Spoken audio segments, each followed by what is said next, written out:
Radio Kantipur, radio राष्ट्रको।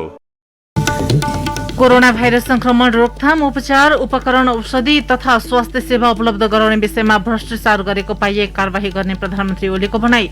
Oxygen वितरण प्रणालीलाई व्यवस्थित गर्ने जिम्मा स्वास्थ्य तथा जनसंख्या मन्त्रालयलाई।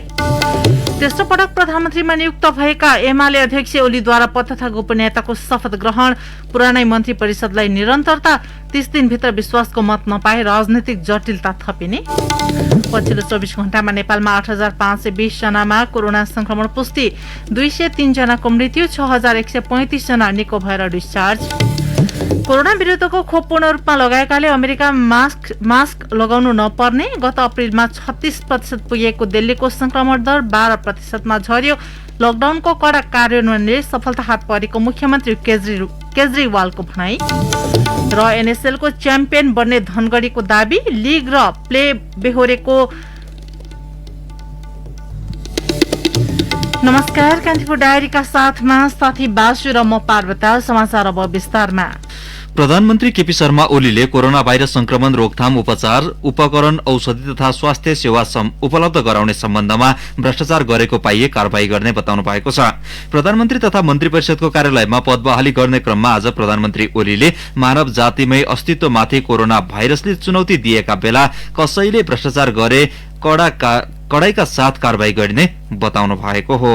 यसको रोकथाम, उपचार, उपकरण र औषधि जान्ने कुरा अथवा स्वास्थ्य सेवा उपलब्ध गराउने सन्दर्भमा भ्रष्टाचार गर्छ वा अनुचित लाभ लिन खोज्छ भने त्यस्ता तत्त्वहरूमाथि कडाइका साथ कारबाही गर्छ सरकारले भनेर मैले र त्यो गर्छ नै। त्यसका निम्ति म सरकारका विभिन्न अफसरहरूलाई, विभिन्न निकायहरूलाई पनि आग्रह गर्न चाहन्छु कि यदि कसैले चाहे औषधि होस्, इक्विपमेन्ट होस् अथवा स्वास्थ्य सेवा उपलब्ध गराउने सन्दर्भमा बिमारी अथवा सम्बन्धित परिवार आफन्त कसैबाट अनुचित लाभ लिन्छ भने त्यस्ता कुराहरूलाई रोक्न हामी सबैले प्रयास गर्नुपर्छ।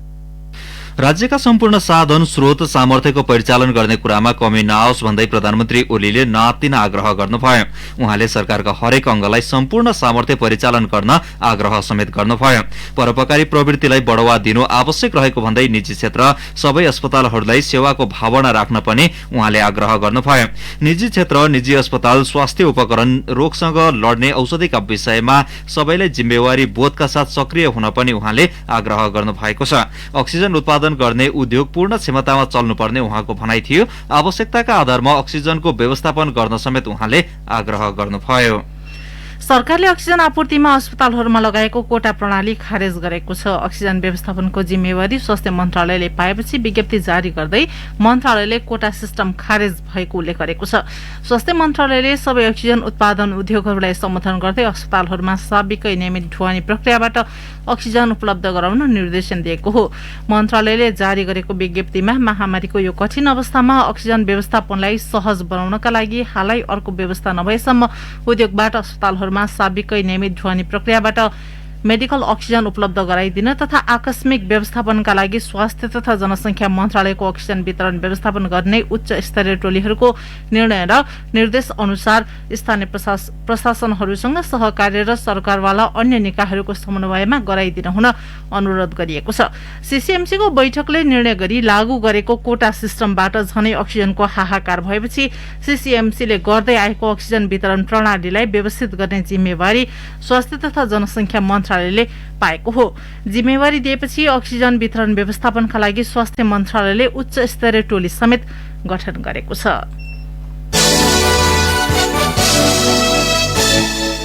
प्रधानमन्त्री केपी शर्मा ओलीले पुरानै मन्त्रीमण्डललाई दोहोर्याउनु भएको छ। संविधानको धारा 76 को 3 बमोजिम प्रधानमन्त्री नियुक्त भएका ओलीले यसअघिकै मन्त्रीमण्डलका सदस्यलाई दोहोर्याउनु भएको हो।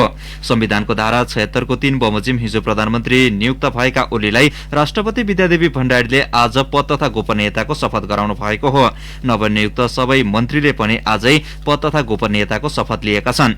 2074 फागुन 3 गते दोस्रो पटक प्रधानमन्त्री भएका ओली गत सोमबार संसदबाट विश्वास गुमाएर पदमुक्त हुनु भएको थियो। ओलीले संसदबाट विश्वास गुमाएपछि राष्ट्रपति भण्डारीले 2 वा 2 भन्दा बढी दलको सरकार गठन गर्न हिजो राति 9 बजेसम्मको समय दिनु भएको थियो। सो समयमा कुनै पनि दलको दाबी नपरेपछि संसदको ठूलो दलको नेताको हैसियतमा राष्ट्रपति भण्डारीले ओलीलाई नै प्रधानमन्त्री नियुक्त गर्नु भएको हो। ओलीले अब 30 दिनभित्र प्रतिनिधि सभाबाट विश्वासको मत लिनुपर्छ। ओली यसअघि 2072 असोज 25 देखि 2073 साउन 19 गतेसम्म प्रधानमन्त्री हुनु भएको थियो। यसैबीच शपथ लिएपछि आफ्नो जिम्मेवारी सम्हाल्दै प्रधानमन्त्री ओलीले सरकार गठन गर्न नसक्नेहरूले मुलुकमा प्रतिगमन भएको आरोप लगाइरहेको बताउनु भएको छ। उहाँले आफू संविधान र कानून अनुसार लोकतान्त्रिक प्रक्रियामा अगाडि बढिरहेको पनि बताउनुभयो। मुलुकमा अस्थिरता चाहने, शान्ति देख्न नचाहने व्यक्तिहरू लोकतान्त्रिक मूल्य मान्यता अनुसार संविधान र कानून बमोजिम देश चल्ने कुरालाई आफ्ना स्वार्थमा जिद्दी गर्ने र देशमा प्रतिगमन भएको देख्ने गरेको उल्लेख गर्नुभयो। वर्तमान सरकारलाई प्रतिगमनमा गएको देख्नेहरूले अरूलाई मुलुकलाई अस्थिरतामा गएको देख्न चाहेको उहाँको भनाइ थियो। कोरोना महामारीका बेला सबै राजनैतिक दलहरू एकजुट भएर त्यसको नियन्त्रणमा लाग्न प्रधानमन्त्री ओलीको आह्वान थियो। अन्य मन्त्रीहरूले पनि आजै जिम्मेवारी सम्हालेका छन्। कान्तिपुर डायरीमा अब कान्तिपुर सविस्तार। कान्तिपुर सविस्तार। एमाले अध्यक्ष केपी शर्मा ओली 42औं प्रधानमन्त्रीका रूपमा पुनः नियुक्त हुनु भएको छ। तर उहाँले संसदमा अबको 30 दिनभित्रमा विश्वासको मत लिइसक्नुपर्छ। पछिल्लो राजनीतिक अवस्था हेर्दा ओलीले विश्वासको मत ढुक्क भएर पाउने अवस्था भने छैन।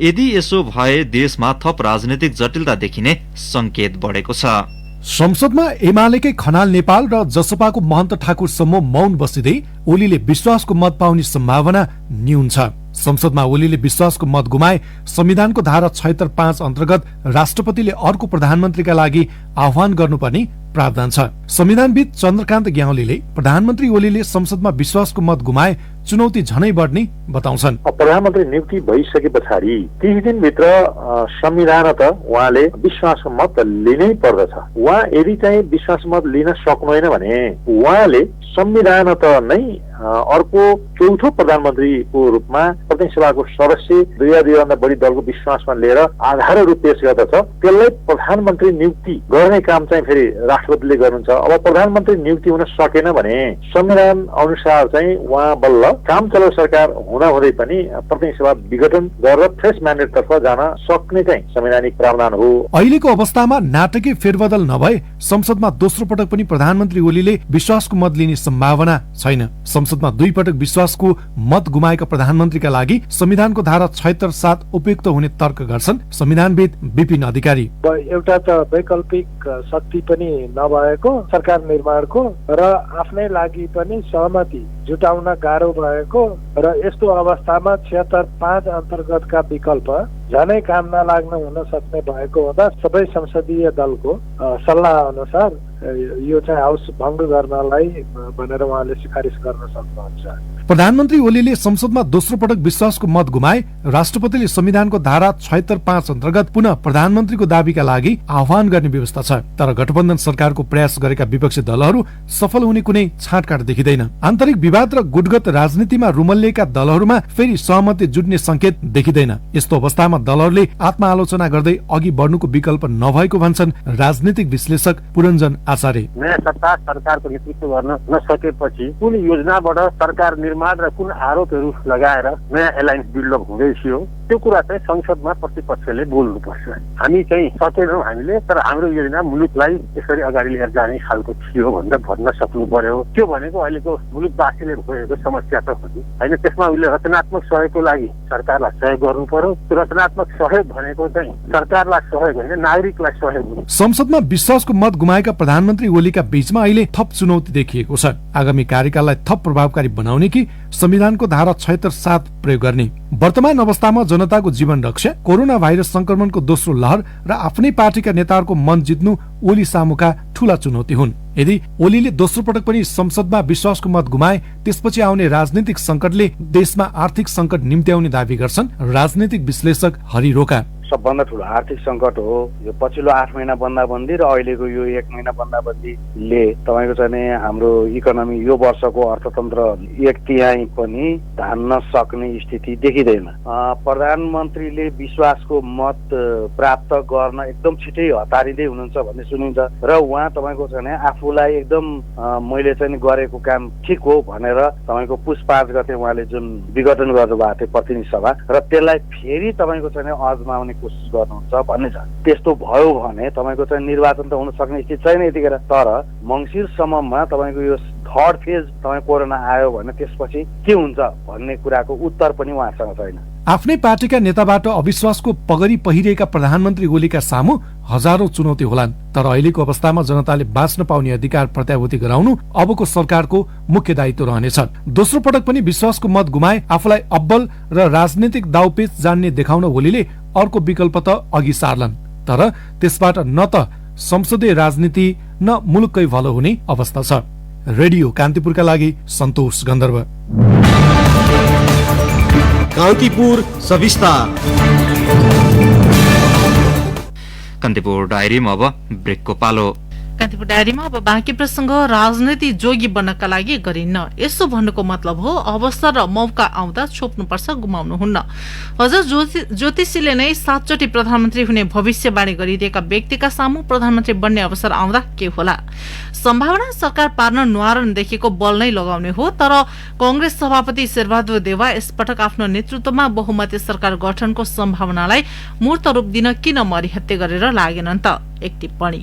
वरिष्ठ नेता रामचन्द्र पौडेलको बारम्बारको दबावपछि गत चैत 21 गते बसेको कांग्रेस केन्द्रीय समितिको बैठकले प्रधानमन्त्री केपी शर्मा ओलीको राजीनामा माग्ने र आफ्नै नेतृत्वमा सरकार गठनको पहल गर्ने निर्णय गर्यो। बैठकको निर्णयपछि पनि कांग्रेस सभापति शेरबहादुर देउवा भन्दै थिए कम्युनिस्टहरूको भर छैन, माधव नेपालहरू कुनै पनि दिन ओलीसँग मिल्न सक्छन्। वैशाख 19 गते प्रधानमन्त्री ओलीले अचानक संसदमा विश्वासको मत लिने निर्णय गर्दै 27 गते प्रतिनिधि सभाको बैठक बोलाउन राष्ट्रपतिलाई सिफारिस गरे। माओवादी केन्द्रले त्यसको 2 दिनपछि सरकारलाई दिएको समर्थन फिर्ता लिने निर्णय गर्यो र वैकल्पिक सरकार गठनको तयारी थालियो। त्यसमा दरो साथ एमालेका नेपाल र झलनाथ खनाल समूहको रह्यो। कतिसम्म भने आवश्यक परे विश्वासको मतका लागि संसद अधिवेशन बस्नु अगावै आफू निकटका सांसदहरूको राजीनामा गराउने आश्वासन पनि नेपाल समूहले दियो। यही विषयलाई लिएर जनता समाजवादी पार्टीमा स्पष्ट दुई धार भयो। कांग्रेस सभापति देउवाले प्रधानमन्त्रीलाई विश्वासको मत नदिन महन्त ठाकुरलाई बारम्बार आग्रह गरे, तर ठाकुरले तटस्थ बस्ने अडान लिए र त्यसमा टसको मस भएनन्। कुनै समय एउटै पार्टीमा बसेर काम गरेका देउवाले ठाकुरको अडानको अर्थ र त्यसका लागि उनलाई मिलेको आड भरोसा नबुझ्ने कुरै भएन।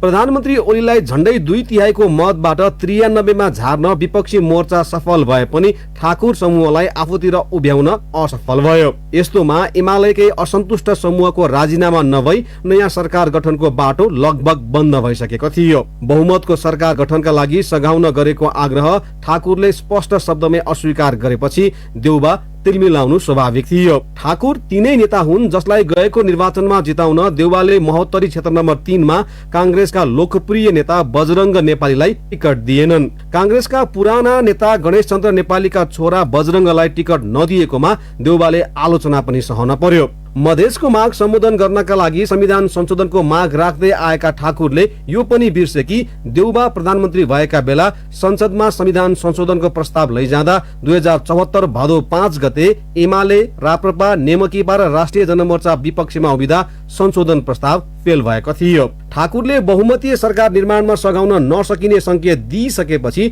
देउवाले आफू निकटका नेताहरूलाई अब बहुमत भ्यागुताको धार्नी हुने भयो भन्न थालिसकेका थिए। भारतीय जनता पार्टीका प्रभावशाली नेता सुब्रमण्यम स्वामीले नेपालका प्रधानमन्त्री ओलीले संसदबाट बहुमत गुमाएको भोलिपल्टै ओली भारतको छनौट थिए, प्रचण्ड प्रधानमन्त्री भएको भए चीनले जित्थ्यो भनी ट्विट गरे। महन्त ठाकुरको तटस्थताको नीति पनि त्यसैको परिणाम भएको सुब्रमण्यमको कथन थियो। नेपाली राजनीतिमा छिमेकीको पार्टीको चलखेलको अर्थ कति शक्तिशाली र महत्वपूर्ण हुन्छ भन्ने कुरो देउबा जतिको नेताले नबुझ्ने कुरै भएन। आगामी भदौमा पार्टीको महाधिवेशन गर्न नसके कांग्रेसको अस्तित्व रक्षा गर्न नसकिने र त्यसका लागि संविधानको धारा 269 को राजनीतिक दल सम्बन्धी व्यवस्थालाई संशोधन गर्नुपर्ने हुन्छ। त्यसका लागि सिंगो एमाले सहित अन्य दलको पनि समर्थन जुटाउन पर्ने बाध्यता बारे देउबा बेखबर थिएनन् नै। त्यसैले पनि सिंहदरबार भन्दा सानेपातिरै देउबाको जोड थियो। पार्टीलाई गएको निर्वाचनमा 63 सिटमा खुम्चाएको भन्ने आरोप खेप्दा खेप्दा हत्तु देउबा 12औं महाधिवेशनमा सभापति निर्वाचित भई आगामी निर्वाचनमा कांग्रेसलाई ठूलो पार्टी बनाउने योजनामा छन्। त्यसका लागि प्रतिपक्षमा रहनु जतिको फाइदाजनक अवस्था कहिले नरहने कुरा उनले वैशाख 27 गते प्रतिनिधि सभामा सरकारका विरुद्ध प्रहार गरेका धारा प्रवाह वचन बाँड्नै ज्वलन्त उदाहरण हो। कोरोना महामारी नियन्त्रणमा सरकारको लाचारीलाई प्रशासनिक र राजनीतिक रूपमा सरकारको असफलताका रूपमा भजाएर चुनावमा जनमत तान्न सकिने सजिलो उपाय छाडेर भारतले नरुचाएका पुष्पकमल दाहाल र उपेन्द्र यादवको फेरो समातेकै भरमा सत्ताको बैतरणी तरिन्न भन्नेमा देउबा ढुक्क थिए। त्यसैले अविश्वासको प्रस्ताव दर्ता गराउन एमालेको नेपाल खनाल समूहको उक्साहट र माओवादी केन्द्र अनि उपेन्द्र यादवको भरोसामा पनि देउबा विश्वस्त हुन सकेनन्। उनी भन्थे बहुमत नै पुग्दैन, कहाँबाट अविश्वासको प्रस्ताव ल्याउने। नत्र आफू प्रधानमन्त्री भएका बेला एमालेको सहयोग बिना तत्कालीन प्रधान न्यायाधीश सुशीला कार्की विरुद्ध महाअभियोग पारित हुन्न भन्ने थाहा हुँदा हुँदै प्रस्ताव दर्ता गराउन हडबडाएका देउबा यसपटक एमालेको एउटा खेमाको सहयोगमा सरकार विरुद्ध अविश्वासको प्रस्ताव दर्ता गराउन इच्छुक देखिएनन्। सरकार निर्माणको खेलमा आफू कच्चा खेलाडी नबन्ने देउबाको मनसाय थियो। नत्र त ज्योतिषीले नै 7 चोटि प्रधानमन्त्री हुन्छस् भनेका छन् भनेर 2074 कार्तिकमा धंगडीको पत्रकार सम्मेलनमा कुर्लिने देउबा यसपटक त्यति सक्रिय देखिएनन्। सरकार निर्माणमा दौडधुप गर्नुको साटो त्यस सम्बन्धमा भएका सबै छलफललाई बुढानील कण्ठस्थित आफ्नै निवासको कम्पाउन्ड भित्र सीमित गरेर सिर्फ उनले प्रतिपक्षी धर्म निर्वाह गरे, किनकि प्रतिपक्षी त जहिले पनि गभर्नमेन्ट इन वेटिङ हो। रेडियो कान्तिपुरका लागि पवन आचार्य। गठबन्धन सरकार बनाउन असफल भएका विपक्षी 3 दलले प्रधानमन्त्री केपी शर्मा ओली विरुद्ध थप रणनीति बनाउने सहमति गरेका छन्। नेपाली कांग्रेस, माओवादी केन्द्र र जनता समाजवादी पार्टीका नेता बीच प्रधानमन्त्री ओलीले चाल्ने थप रणनीतिका विषयमा एकजुट हुने निर्णय भएको हो। बुढानीलकण्ठ स्थित कांग्रेस सभापति शेरबहादुर देउबाको निवासमा बसेको बैठकमा प्रधानमन्त्री ओलीले दोस्रो पटक विश्वासको मत लिन 1 महिना कुर्ने सम्भावना नरहेकाले थप रणनीति बनाएर अघि बढ्ने सहमति भएको देउबाको सचिवालयले जनाएको छ। पछिल्लो 24 घण्टामा 8520 जनामा कोरोना संक्रमण पुष्टि भएको छ। 20948 पीसीआर तथा 530 एन्टिजेन गरी 21478 परीक्षणबाट सो संख्यामा संक्रमण पुष्टि भएको स्वास्थ्य तथा जनसंख्या मन्त्रालयले जनाएको छ। 24 घण्टाको अवधिमा गरिएको जम्मा परीक्षण तथा पुष्टि भएको संक्रमितको संख्याका आधारमा संक्रमण दर 40% रहेको छ। त्यस्तै थप 203 जनाको संक्रमणका कारण मृत्यु भएको छ, जस अन्तर्गत नेपाली सेनाद्वारा विभिन्न समयमा सब व्यवस्थापन गरेकालाई समेत अद्यावधि गरिएको हो। यो सँगै हालसम्म संक्रमणका कारण ज्यान गुमाउनेको संख्या 4669 पुगेको छ। त्यस्तै संक्रमणमुक्त हुनेको संख्या बढ्दै गएको छ। आज मात्रै 6135 जना संक्रमणमुक्त भएको मन्त्रालयले जनाएको छ। मुलुकभर सक्रिय संक्रमितको संख्या 1,07,336 पुगेको छ, जस अन्तर्गत पछिल्लो 3 सातामा मात्र 92,612 जना सक्रिय संक्रमित थपिएका हुन्। काठमाडौँ उपत्यकामा मात्र 42,404 जना सक्रिय संक्रमित छन्, जस अन्तर्गत काठमाडौँमा 30,452, ललितपुरमा 7,061 र भक्तपुरमा 4,891 जना रहेका छन्। मुलुकभर होम आइसोलेसनमा 98,869 जना छन् भने 8,467 जना संस्थागत आइसोलेसनमा छन्। यस्तै 1,334 जनाको आइसियुमा र 371 जनाको भेन्टिलेटरमा उपचार भइरहेको छ। नेपालमा कोरोना भाइरसको दोस्रो लहरले विकराल रूप लिइरहँदा बेलायत र स्विस सरकार नेपाललाई सहायता पठाउन अन्तिम गृह कार्य गरिरहेको सम्बन्धित देशका राजदूतले जानकारी दिएका छन्।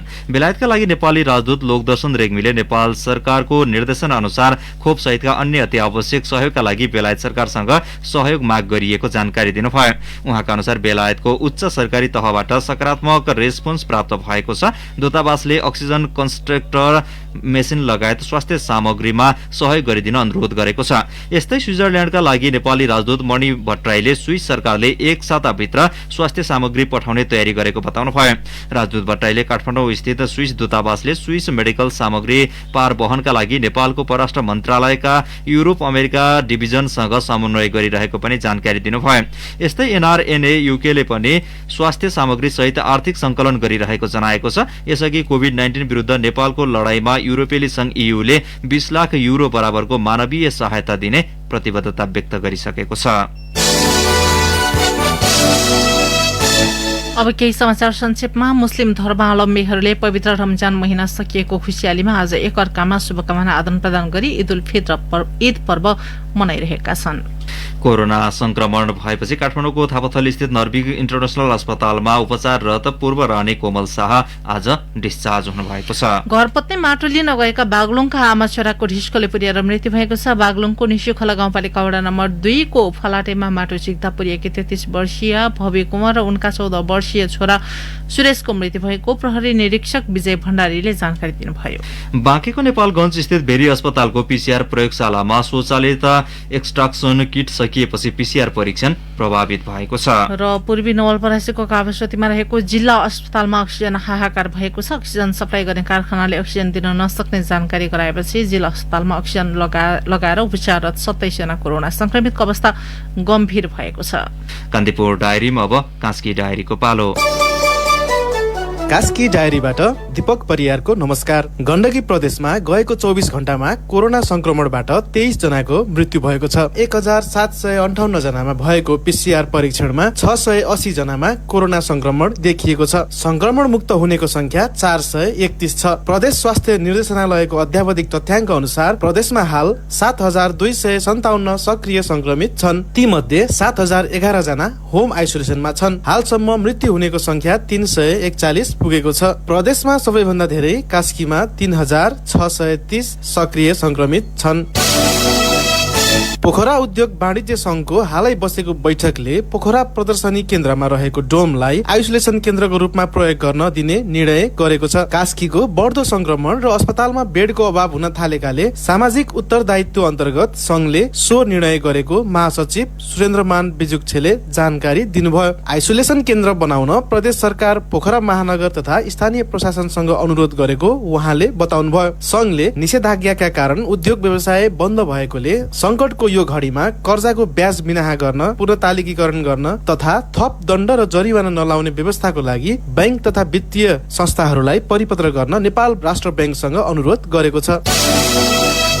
पोखराका पर्यटन व्यवसायीले पर्यटन क्षेत्रलाई संकटग्रस्त क्षेत्र घोषणा गर्न माग गरेका छन्। पर्यटन व्यवसायीको छाता संस्था पोखरा पर्यटन परिषदले कोभिड-19 को महामारीले पर्यटन क्षेत्र नराम्ररी प्रभावित भएको जनाउँदै उक्त माग गरेको हो। पहिलो चरणको कोरोना पश्चात सुरक्षा सतर्कता सहित आन्तरिक पर्यटकको चहल पहलले गति लिँदै गर्दा देखिएको नयाँ भेरिएन्टको कोरोनाले पर्यटन क्षेत्रलाई पूर्ण रूपमा प्रभावित बनाएको व्यवसायीको भनाइ छ। महामारीले व्यवसाय धराशायी भएको जनाउँदै पर्यटन व्यवसायीले संकटग्रस्त क्षेत्र घोषणा गरेर राज्यले राहत प्याकेज ल्याउनु पर्ने माग गरेका हुन्। हवस् त कास्की डायरी आजलाई यति नै। दीपक परियार बिदा हुन्छु। नमस्कार। कास्की डायरीपछि कान्तिपुर डायरीमा पुनः ब्रेकको पालो।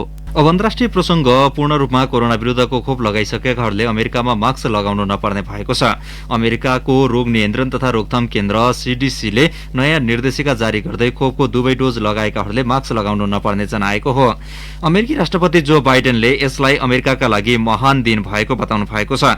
सीडीसीको नयाँ निर्देशिका जारी भएपछि व्हाइट हाउसको रोज गार्डनमा आयोजित कार्यक्रममा राष्ट्रपति बाइडेनले मास्क खोलेर सम्बोधन गर्नु भएको थियो।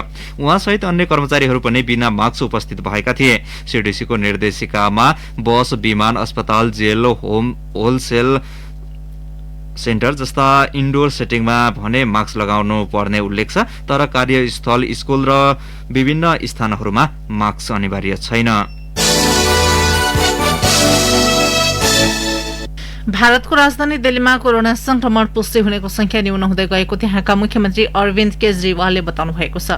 आज भर्चुअल पत्रकार सम्मेलन गर्दै मुख्यमन्त्री केजरीवालले गत अप्रिलमा 36% पुगेको संक्रमण दर आजसम्म आइपुग्दा 12% झरेको बताउनु भएको हो। संक्रमितको संख्यामा कमी आएसँगै त्यहाँको अस्पतालमा बेडहरू समेत खाली हुँदै गएको छ। तथापि गम्भीर प्रकारका बिरामी उपचाररत आइसियु वार्ड अझै खाली नभएकाले अवस्था खतरामुक्त भने नभएको मन्त्री केजरीवालको भनाइ छ।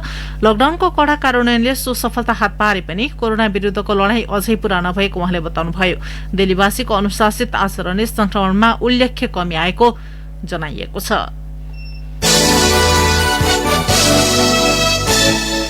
अब खेल प्रसंग नेपाल सुपर लीग एनएसएल को उपाधिका लागि भोलि धनगढ़ी एफसी र काठमाडौँ रेन्जर्स बीच प्रतिस्पर्धा हुँदैछ। फाइनल अघि दशरथ रंगशालामा आज आयोजित पत्रकार सम्मेलनमा धनगढ़ीका प्रशिक्षक तोपे फुजाले काठमाडौँलाई लीग चरण र प्ले अफमा पनि पराजित गरिसकेकाले आफूहरू च्याम्पियन बन्नेमा कुनै दुविधा नरहेको बताए।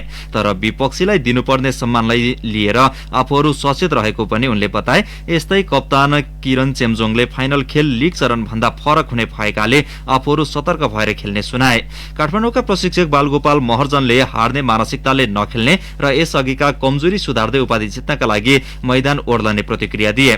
फाइनल अघि पर्याप्त आरामको समय नपाए पनि बेन्च सशक्त भएकाले कुनै दबाव नहुने महर्जनको भनाइ थियो। काठमाडौँका कप्तान विकेश कुथुले पहिलो कप्तानी अनुभवलाई सुखद अन्त्य गर्ने योजना सुनाए। यसअघिका दुई भेटमा धनगढ़ीले बाजी मारे पनि फाइनलमा सबै गल्तीहरू सुधारेर प्रदर्शन गर्ने उनले बताए।